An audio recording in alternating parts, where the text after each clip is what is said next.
she said. "We're not tied down, so stop acting like you own me." Her friends roared with laughter. I just nodded, keeping my cool. But when she returned from her weekend getaway, her key didn't work. And the neighbor spilled the tea on why. My girlfriend Lauren and I see the world in completely different ways. I think when you share a home, meals, and Netflix passwords, you're a team.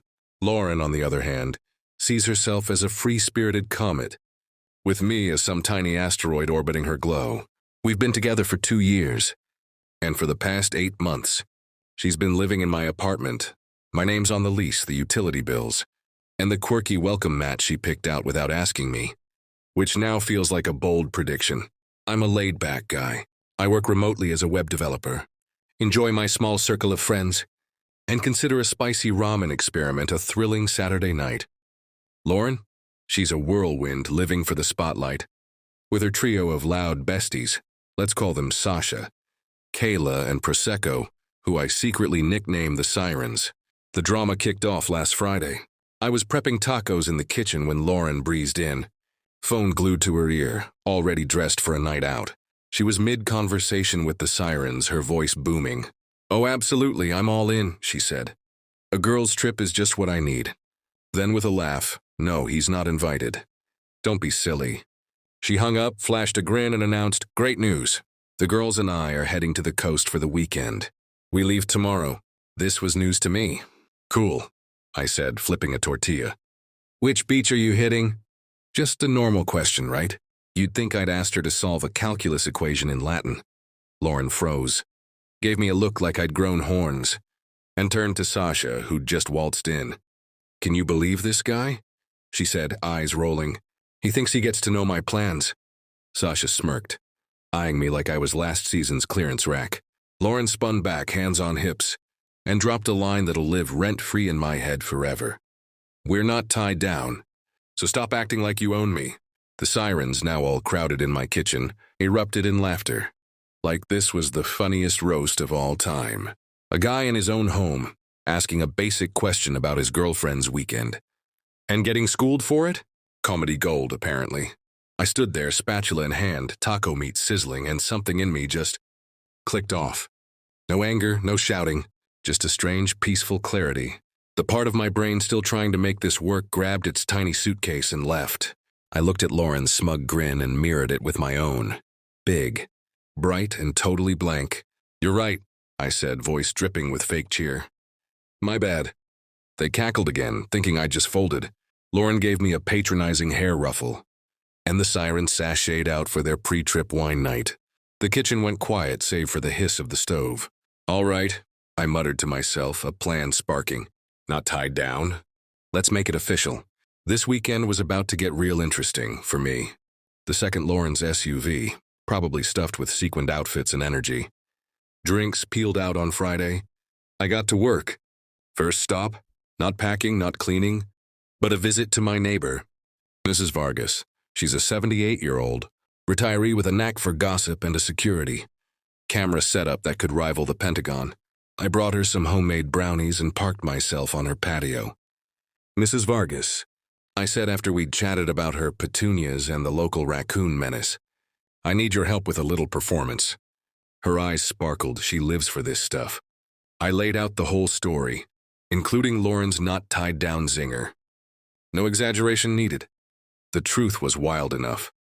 Mrs. Vargas clutched her pearls, muttering, "That brazen little thing," and promised to play her part. When Lauren returned and found herself locked out, Mrs. Vargas would feign confusion and drop some carefully scripted bombs. She practiced her lines like she was auditioning for a soap opera. With my co-star locked in, I launched Operation Apartment Reclamation. For 8 months, my place had been overrun with lavender-scented candles, abstract coasters that held nothing, and wall art that looked like a toddler's finger painting. Time to take it back. I didn't just pack Lauren's stuff. I organized it with flair. I grabbed boxes and a Sharpie. One for casual outfits, another for club clothes I was never cool enough for, and my favorite, glittery accessories that shed like a disco ball. Her 42 pairs of strappy sandals, boxed as ankle breakers. Her skincare empire, labeled lotions and potions. By Saturday, every trace of her was neatly packed. I hired a moving crew from an app, and we hauled it all to a 10x5 storage unit. I paid for a month. Generous for a non-tied-down guy, I figured. Then the fun part. I hit the stores. I ditched her gray throw blanket for a rug that looked like a basketball court. Her sleek sectional, sold online, replaced with a massive navy recliner couch with built-in speakers. Her boring glass side table, swapped for a retro arcade game I snagged cheap. It didn't play, but it glowed, and that's what counted. In the bedroom, I yanked down her woven wall hanging and hung. A poster of a wolf howling under a full moon. It screamed freedom. My final touch.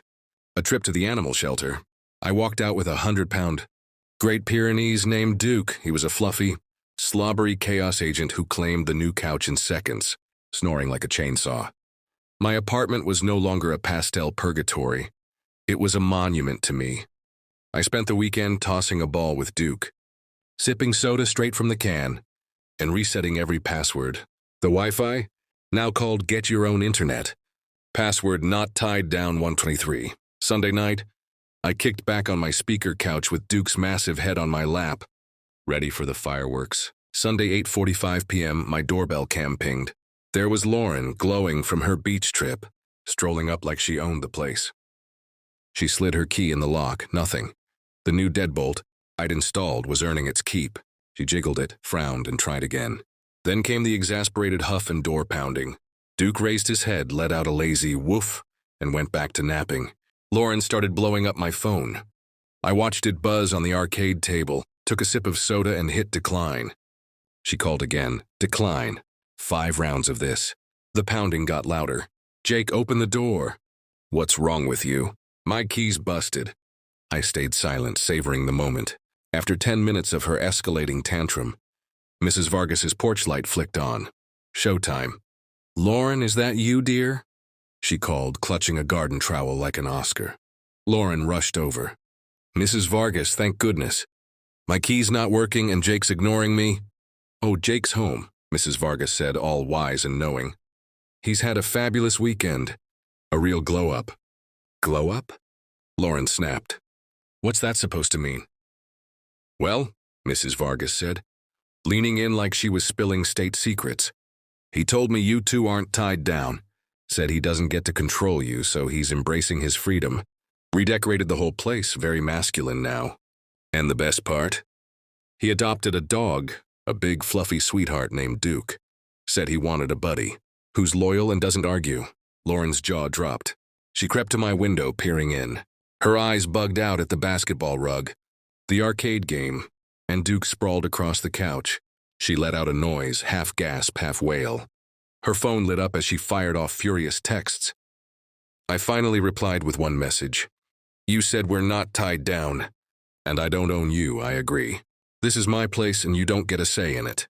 Your stuff's at 456 Storage Lane, Unit 17. Code 5678, you've got 30 days. Good luck. Then I blocked her.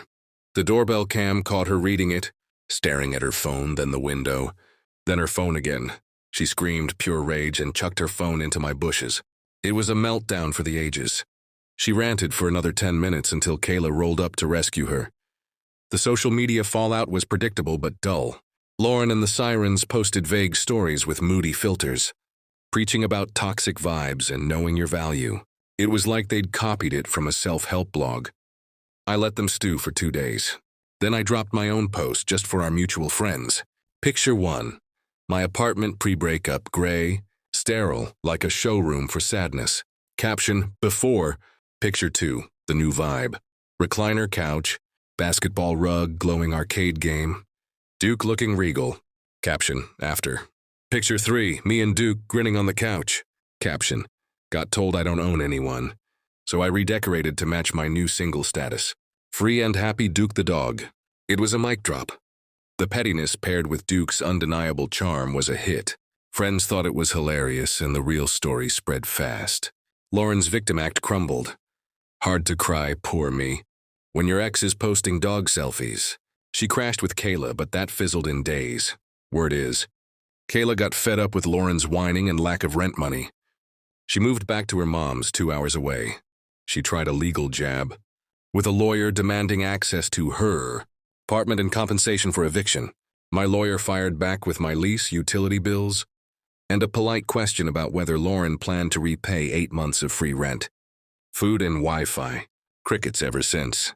The best part? A few weeks back at the dog park with Duke, Prosecco, the third siren, approached me. She looked sheepish. "Hey, Jake," she mumbled. "I'm sorry about that night at your place. We were way out of line." I shrugged. Lauren said what she said. I just took it seriously.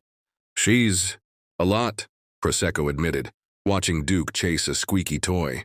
"She called me yesterday, moaning that her mom's making her get a job. Says you ruined her life."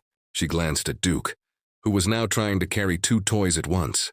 "You seem to be doing all right, though." And I am. My apartment's no longer a gray void, it's my sanctuary. The arcade game still doesn't work, but it's a vibe. Duke's the best roommate ever. Loyal, goofy, and he loves my cooking. I learned something big. Sometimes the best comeback isn't a fight. It's just believing people when they tell you who they are. Lauren said we weren't tied down. I listened. Now she's got no say in my life, and I've got none in hers. With Duke by my side, that feels like a win. So what do you think? Was I too petty? Or did Lauren get what was coming? Drop your thoughts in the comments. And if you loved this wild ride, smash that like button and subscribe for more stories like this. Hit the bell so you don't miss the next one. Trust me, you won't want to.